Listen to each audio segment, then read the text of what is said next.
Welcome back to Birds with Words. I'm your host, Sean Fitzgerald, the author of the Alone Together series.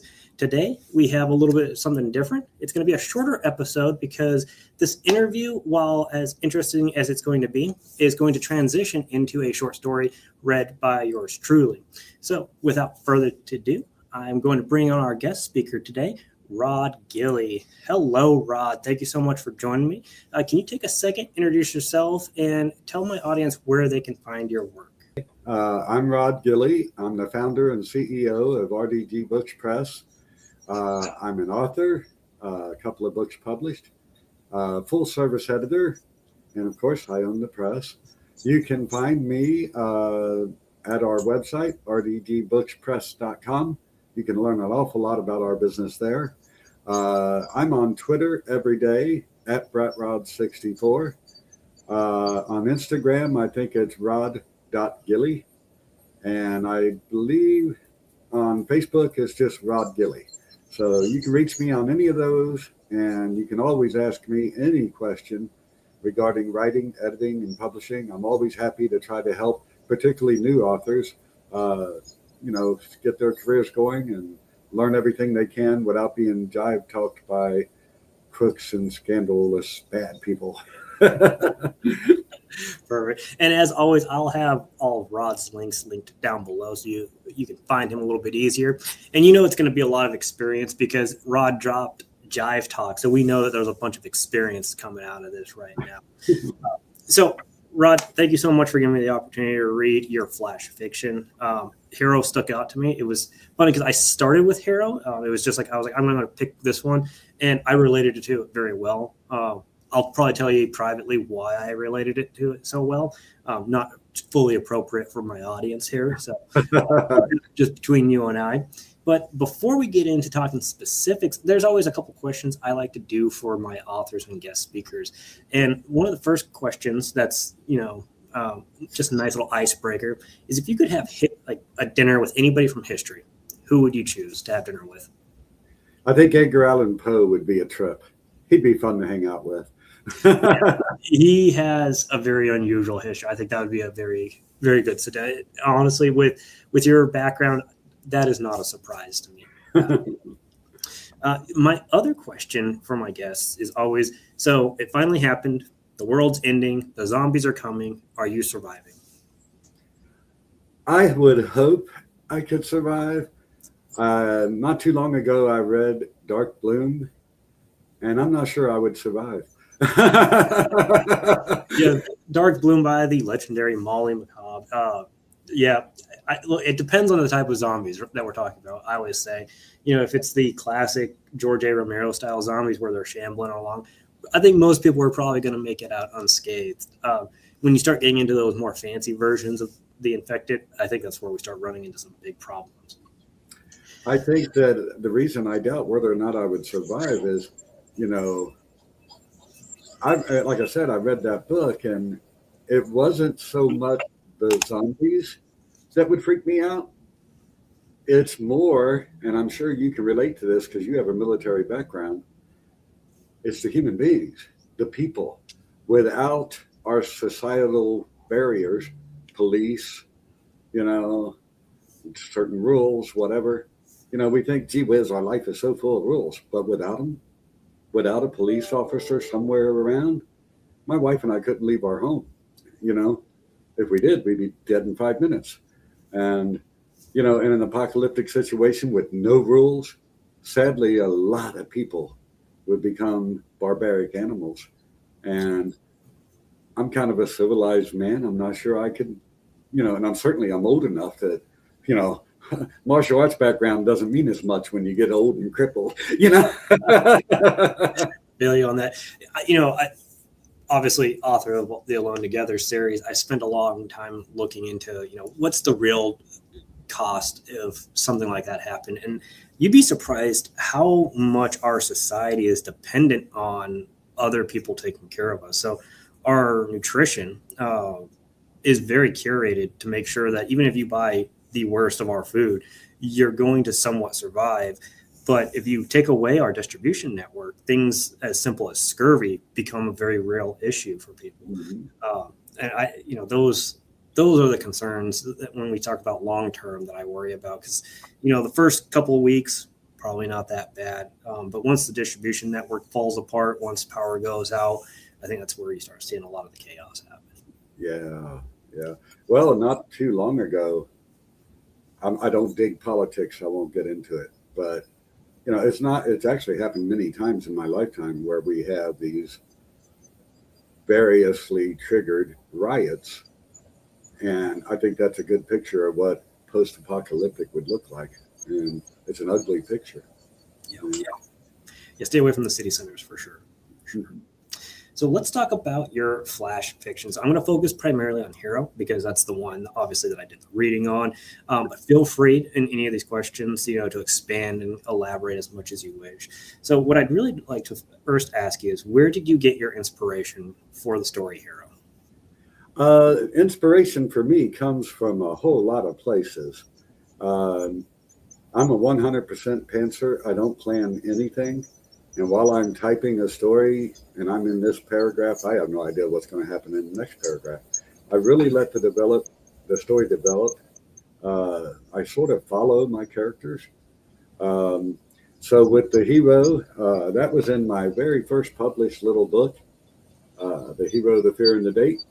And it is indeed a little book. One of the first short stories that I wrote when I decided to become a writer. Like most writers, I dabbled in it over years, but around about 2020, I was inspired by a science fiction writer, T.S. Hoddle. I actually met him and was holding his book in my hand, and that was the inspiration that got me to, let's take this seriously and see what I can do. So I went into that, and quite frankly, I have got up from my desk, walked through the house to the kitchen to get a cup of coffee, and an idea for a story would hit me. Pow, there's an idea. With the Hero, the idea was the twist that happens at the end, the kind of unexpected part. And so I thought that was such a neat idea that I sat down and just started writing. And I thought, I personally have a lot of respect for police officers. There are always some bad eggs in any batch, but and that's in any field. But let's be honest, these guys do a job I would not want to do. No way. I don't care how much he paid me. And they're very rarely thanked for their efforts and all that they do. They got a hard life. And so when you took the original idea and then the thoughts about the police officer, I just started typing. And I said, okay, where's this cop going to go and what's going on? What's his background? And I just started typing. So that's how it came to be. And I don't want to ruin it, especially being that it's Flash fiction. It's so very condensed story wise. But did you use a personal memory or experience in drafting Hero? I guess there's a little bit of every author in their stories. I guess there's been times way back when I was younger that I may have, by some people's perspective, done something a little bit heroic. Or there's times in my life when I wish I had. It could go either way. I tell people pretty frequently, and you probably know this way better than I do, you could be the hero on Thursday. You saved somebody. On Saturday, you're faced with a life or death situation, and honestly, you don't know how you're going to react. That time, you might climb under a chair and hide. You don't know what you're going to do until you're faced with that moment. And with your military background, I bet that's something you know all too well. To me, I feel defending your country or defending your own yard, it's the same thing. You've got to defend it because somebody will take it away if you don't. And I like to believe that when the chips hit the fan and things really went wacko, that I would at least try to do the right thing. I like to think of myself as courageous, but you never know. I might be the biggest chicken you ever saw when it drops.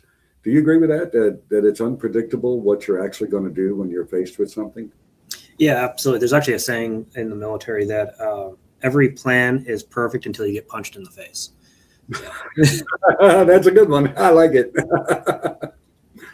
And it's true. And, we have a bunch of other categories that I could throw that into. So I absolutely do agree with it. Now this doesn't have to be tied to hero. So in all the works that you've done, what is the most difficult scene that you've ever written? Well, I don't know right offhand that I can name a specific scene. I would say the hardest ones in general are the very emotional scenes, the things that actually do come from your heart and your past history that are actually connected to the author. And you're trying to put them on the page. But as we do when we look at our past, you sort of make it melodramatic. It's always more in your memory than it actually was. Not always, but most of the time. And no matter what that is, for a man or a young woman, whatever that trauma is, it's really strong. And we all have something in our past that really hit us. And as an author, and in your given story, Alone Together is probably a great example. There's a scene you really want to write, and it really comes from your heart. But because it comes from your heart, that makes it even harder to write it in such a way that the reader can enjoy it. And you don't sound like you're preaching or whining or, some personal thoughts from the author thrown into the storyline. You don't want to do that. You want your characters to live that moment and your readers to be right there with them.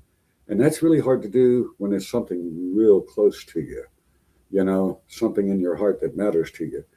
It's hard to write it clean. Let's just say it that way.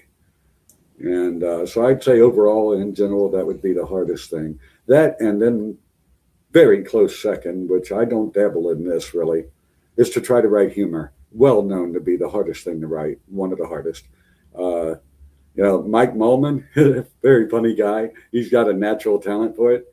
I actually don't. My wife would tell you I don't have much of a sense of humor. I'm all business all the time, and that's just me. I would be a liar to say that I don't have a sense of humor, but I can't let my sense of humor come out too much because it's a very dark sense of humor. And it's just all the careers that I've had leading up to my moments in life kind of shaped that. So there's a lot of things that I think are just absolutely hilarious that I just don't tell in polite company. So I end up sounding very reserved and overly businesslike. It's not that at all. I respect them enough to understand that my sense of humor is tailored to a specific audience and work.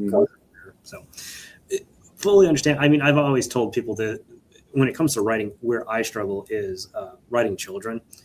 I do think that especially in horror, children are very important because there's that carnal fear of the unknown that children have that we kind of grow out of in adults, for example, fear of the dark. But getting the voice down for children is very difficult for me. I always either revert to making them sound too young for how old they actually are or too old for how they actually are. So I struggle with that. Yeah, I can understand that. I mean, historically, that's been a problem for most writers. You take the original text of Mary Shelley's Frankenstein. I did a review on that 100 years ago, and one of the things I didn't like about it is, Frankenstein learned language by listening to a family while he was hiding in a shed. And when he spoke like a PhD. It didn't make sense, And you're right. That's a hard thing to get right, and especially if you're writing about children. Yeah, that's one thing I think Stephen King does very well. The kids talk like kids, and that's one of his really good skills. Yeah, and if I remember correctly, not only did he speak like he had a PhD, but he started in French, and then by the time you encounter the monster again later in Frankenstein, he not only speaks French, but he speaks multiple languages, and that's in a very short amount of time.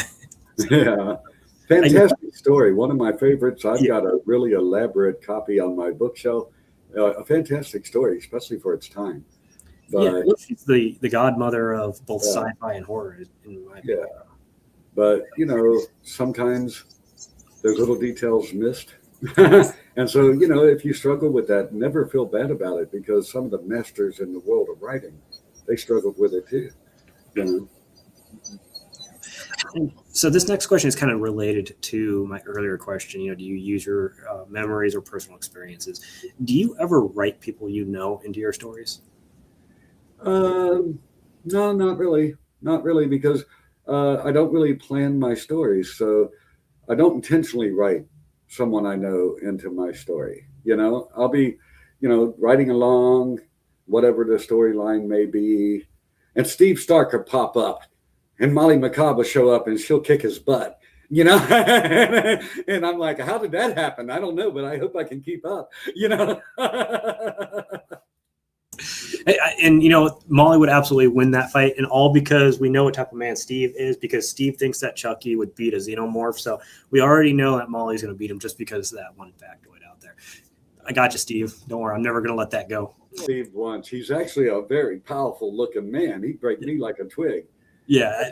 That Molly McCobb, boy, she's something else. Yeah, fight dirty. It's okay.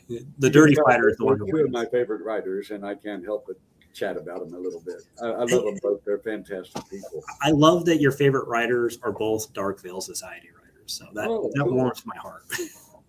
I don't know a whole lot about the Dark Veil Society, but what you taught me was super fascinating. And it sounds like a fantastic organization. I guess that's the right word. Absolutely fantastic. Have you seen recently Molly McCobb did the Molly Awards? Yes. Yeah, I saw her. That was class. I think she did such a beautiful job with that. I love the graphics for the books that she chose. And she said the unofficial Molly, no, stop that. I would invest in that. Make the Molly Awards something for real. People will love it. She's a very classy young lady. She's very smart, very well respected. I'd be 100% behind her, wouldn't you? To make it a real award, something that all writers try to achieve. Yeah, absolutely. And it's funny you mention that. The Dark Veil Society has their own little award programs that happen. They're kind of games. So right now we have the Krampus Awards going on. So if you can answer the writing questions around, I guess, our society, you end up being the Krampus winner for the year. And we did the jigsaw puzzle around October. Same concept. We had a game going on. If you could answer certain literary questions, you ended up winning a book from the Dark Veil Society. So, yeah, and I only say that because Molly is one of our founding members. So, absolutely. If you have not already looked into the Dark Veil Society, phenomenal horror authors, all of them. I enjoy every single one of them. And I think most of them actually secretly follow you, Rod. We just aren't all as vocal as both Steve and Molly are. Well, I'm very proud of what I've accomplished in a relatively short period of time, but I'm still a nobody from Kentucky. So I don't have an ego. It doesn't bother me that I'm not super popular. I'm on Twitter all the time. And you're right. I've encountered many of the writers that are part of the Dark Veil Society. And you're right. So there's some amazing writers in that group. Amazing. I mean, the huge stars of the near future as the older ones fade to the past, and that happens. That's always happened. Many of the huge stars are part of that Dark Veil Society. There's some incredible writers in there. I totally am with you on that. They are. We appreciate that. So thank you so much, Rod. So getting us back on course, I do want to focus a little bit more on you. Now, we're going to make this one short just because I am going to do the reading at the end for you. So we're going to jump right into our rapid fire. So the rapid fire session here, Rod, what I'm going to do is I'm going to give you two options. You just have to pick one. Now, if you'd like to justify your defense of why you chose it, it's up to you. If you don't go into a defense of it, I'm just going to go to the next question. Sound good? That's fine. All right, here we go. Rap metal music or rap music? I'm an older man. I'm a Led Zeppelin, Black Sabbath, that kind of music. Metal it is. Metal it is. Horror or romance? Horror, always. I don't really dig romance. That's the right answer. I would have had to shut down this interview if you said romance. Science fiction or fantasy? Ooh, that's a tough one. I've never tried to write science fiction because they say science fiction fans are really big on the technology, what makes the propulsion system work, and I don't have a freaking clue. I've written a little bit of fantasy. I really enjoy it. My publishing house primarily publishes horror, and fantasy. And that's only because, like I said, I don't know as much about sci-fi. Stephen R. Donaldson is an author from days past. Wrote some fantastic science fiction and fantasy, and I'm a huge fan. I love reading it. Yeah. So sci-fi and fantasy, I've got to put them side by side. They're both right there. Okay. I'll allow this one time. Ireland or Japan? Oh, I don't know much about either place except that I did way back when I first started my interview show, Relax and Chat. One of the first 5 guests I had was from Ireland and was kind enough to share some photographs of the surrounding area, things like that. And I think personally, just from the photographs and online research that you do for a show, Ireland looks like a beautiful country. Looks like a place I'd really like to visit. And I'm not saying Japan's not pretty. I'm just saying between the two, what I've seen in my very limited view, Ireland looks like a beautiful place to go visit and hang out. I don't think there's not a wrong answer to this. I think both countries would be phenomenal to visit. 100% agree with that. Freddy Krueger or Jason Voorhees? Oh, Freddy. I like Freddy. I like the first one the best because it was more of a horror story. As they moved on, I think they did like 7 of them, maybe more. Yeah. As they moved on, they got more cartoony. And they became kind of a comedy. Same thing with the Chucky series. Like the first Chucky was kind of scary. And after that, it kind of just became humor after that. Yeah. But I like Freddy. He's cool. Freddy it is. The alien xenomorph or the Thing? I got to go with the alien. Yeah. Okay. Very, very cool. It is the perfect species, so the perfect organism. Lord of the Rings or Game of Thrones? Ooh, another tough one. Huge fan of both. The Lord of the Rings, I think, is even more grand scope, But, I watched the Game of Thrones, never missed an episode, freaking loved it. God, I hate to be so indecisive, but I got to put them side by side. They're fantastic. I love them both for different reasons, but I love them both.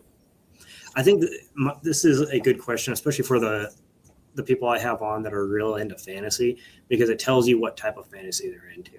I'm not going to say that Game of Thrones is grimdark, but it is a darker series than Lord of the Rings is, just by the nature of the writers. So generally, I noticed that people that lean more sci-fi generally choose Game of Thrones when it comes to their fantasy, because you get kind of that violent nature that the two share.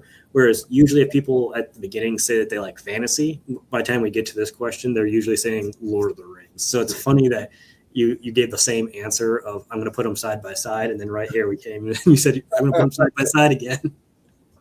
I can't say I'm always smart, but I will say I'm always honest.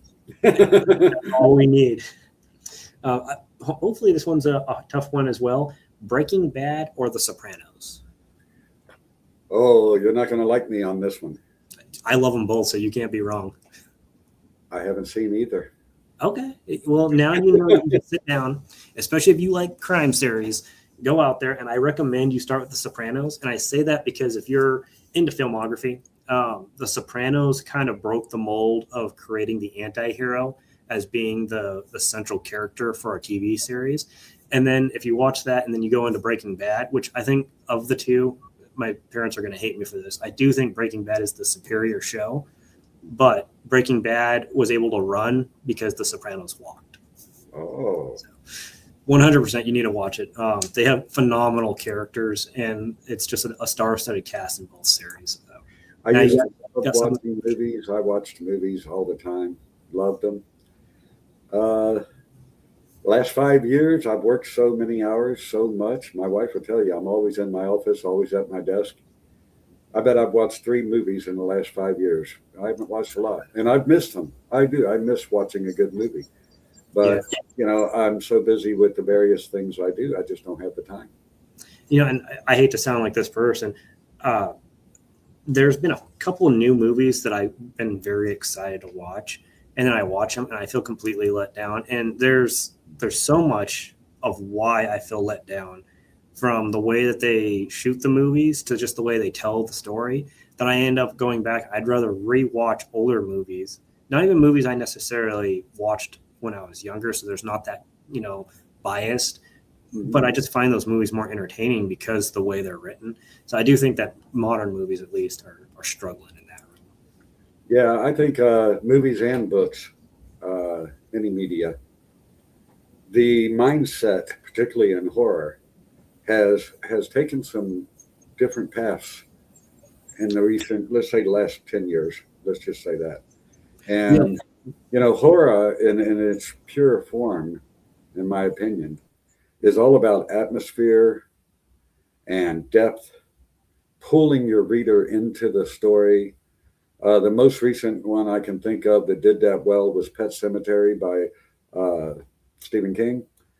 When they're walking up through the icky, muddy forest, and it's dark and there's some unknown something just beyond eyesight that's watching them, you're there.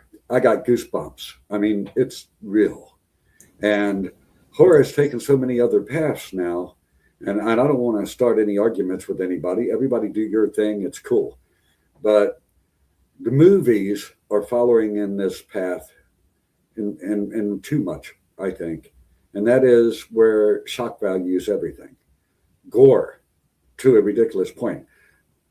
If your purpose in horror is to frighten your reader, your purpose in horror is to make your reader wonder and be a little bit, I wonder if that could be true, as they put the book down or turn off the show and walk to the next room, are they sort of looking over their shoulder? That's horror. Doesn't matter if it's violence, maybe a bit of sex, whatever, but it's an atmosphere, haunted house. But sometimes I think some of these new things should be their own category.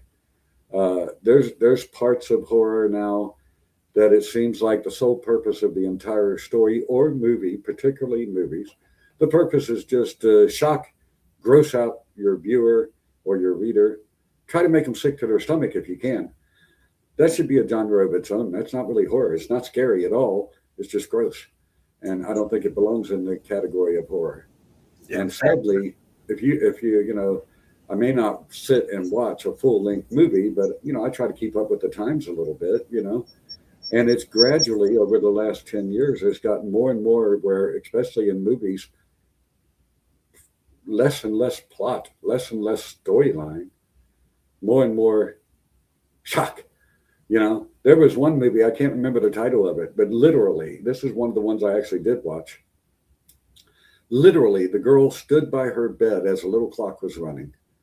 And she stood there, from the viewer point of view, she stood there at least 10 minutes.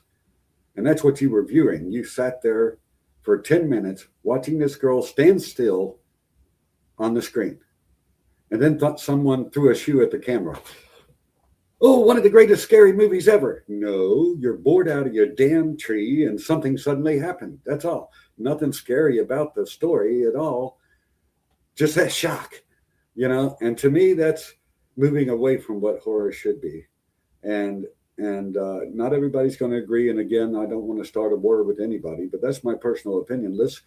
Let's keep horror what it should be, As like if I can't think right offhand, a famous writer, you probably could, in the romance genre, and if you're watching that and then there's a brutal rape in it, that's going to really screw up a lot of romance readers. They don't read it to see a brutal rape, and in horror, when you throw this garbage in it, you kind of mess up what horror is actually supposed to be.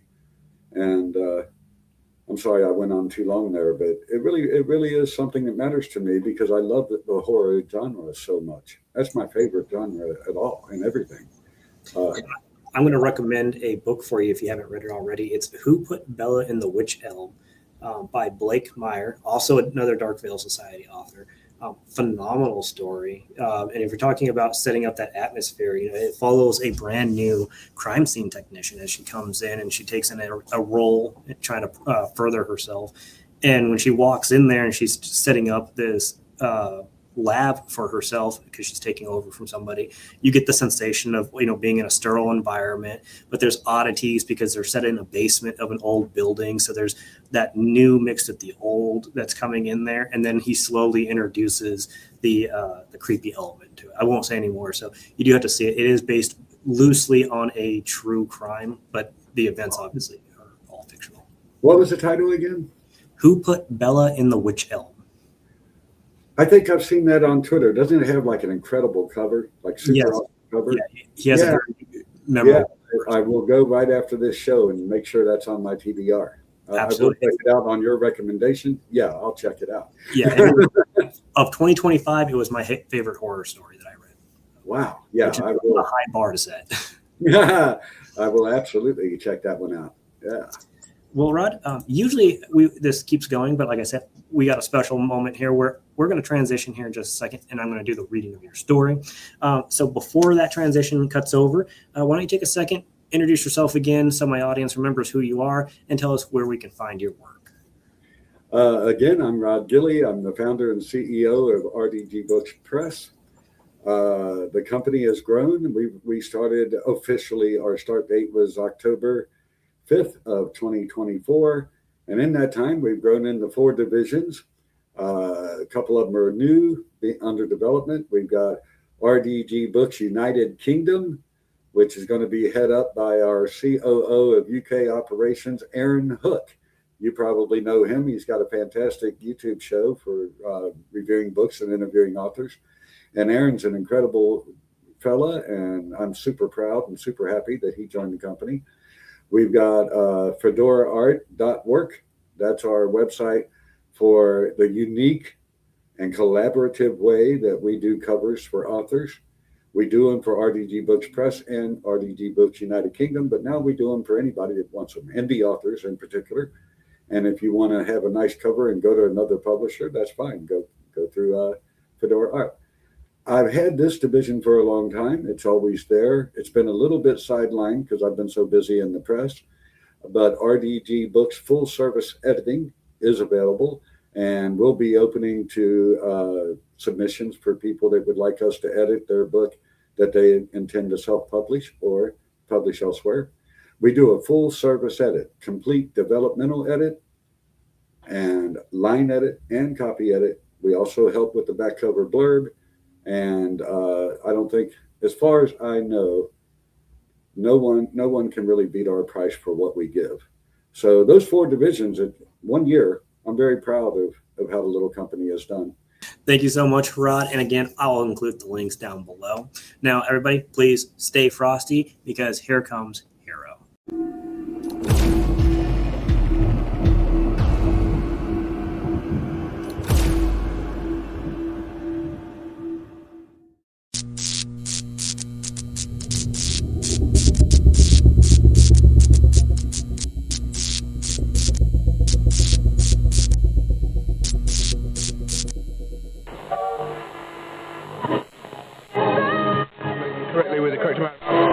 The Hero, written by Rod Gilley, narrated by Sean Fitzgerald. I had to be a hero. William tried to clear the fog from his mind. Damned fool rookie mistake. He tried to open his eyes, but the left, swollen shut, refused the open. I can't believe I let him knock me out. Shaking his head, trying to get his one eye to focus, he tried to reach up to rub it. He couldn't move his hands. They were tied behind with a rough rope. When I heard the girl scream, I should have called for backup. 22 years on the force, and I ran blindly into this. Damn. William sat on the floor, tied to a sewage pipe. He had broken the cheap padlock off the wooden basement door when he heard the scream. The old-style doors were heavy, made more so by the way they were angled on the ground. While he was getting older, he still had enough strength to pull the door upward and open, not giving a thought to the noise he made entering into the basement. He charged down the stairs. William only got a glimpse of the man holding the shovel that smacked him in the face. Hearing a muffled yell snapped his mind to focus. William raised his head and looked at the direction of the sound. There was a broad man standing with his back to William. He was standing in front of a long, flat table. It was dark in the room, with light coming from a few small windows and a bare light bulb above the table. Recent moving about had rustled dust from the floor into a cloud. The room reeked of a musty, moldy smell. On the table lay a young woman. She had a cloth gag in her mouth. Her stringy blonde hair was tangled into a mass that fell on the table lifelessly. Her eyes squeezed shut. She yelled again.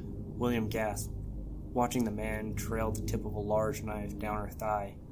He was cutting her enough to make her bleed, to make her feel immense pain. It was clear to William the man was being cautious not to cause too much damage. He wasn't trying to kill her. He was just trying to make her suffer. William struggled against the rope that held his hands behind his back. He was sure it was something like a baling rope, very coarse, rough. The rope tore into his wrists. Small streams of blood ran down his wrists, past his fingers to the floor. The man trailed the knife down the young woman's forearm. She screamed in pain. The sound made more haunting by coming through the tight material between her teeth. William strained the muscles of his arms and shoulders, tugging at the rope. He thought of calling out, telling the guy to stop. Then he realized that would likely result in his getting a gag of his own. Being a retired cop, William desperately wanted to free his hands and rescue the young woman. The .38 special holstered at his left ankle would enable him to do so if he could just free his hands. The man at the table laid his knife down, then raised his arm high above him. He released a powerful blow that crashed into the woman's torso. She gasped, then moaned. "You dirty trash," the man spoke in a deep snarl. Tears rolled from the young woman's eyes. William couldn't stand watching this. He twisted his arm with all of his strength, ignoring the pain and the blood at his wrist. The rope loosened. He drew the .38 from his holster and stood. "Stop! Now! Get away from her. Put your hands on your head and take 5 steps back." William barked the commands as his years of experience had taught him. The man lowered his hands to the table. The right one closed to the knife. William glanced at the young woman on the table. Her eyes were wide with fear. "You're gonna be okay," he spoke softly to the woman. The man grabbed the knife and turned to face William. His face contorted into a strange look of surprise. He took a step towards William. "You don't understand. Stop where you are." "Don't take another step," William demanded. This would not be the first time William had to fire on a suspect, but he had hoped he wouldn't ever have to do it again. Sighting the gun, aiming the man's chest, William demanded, "Drop the knife and put your hands on your head now." "You don't understand," the man's voice filled with musty basement. William noted the confusion in the man's tone and on his face. "I won't tell you again. Drop." The man began to walk towards William, knife still in hand.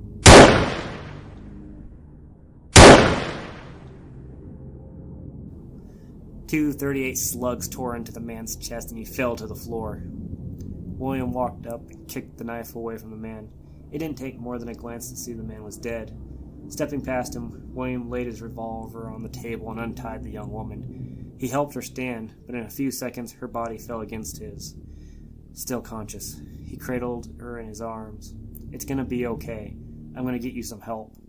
She shoved him hard enough that he went back a few steps. "You stupid old man. Do you have any idea how hard it is to find just the right guy? Men are pigs, but not all of them to do what I want."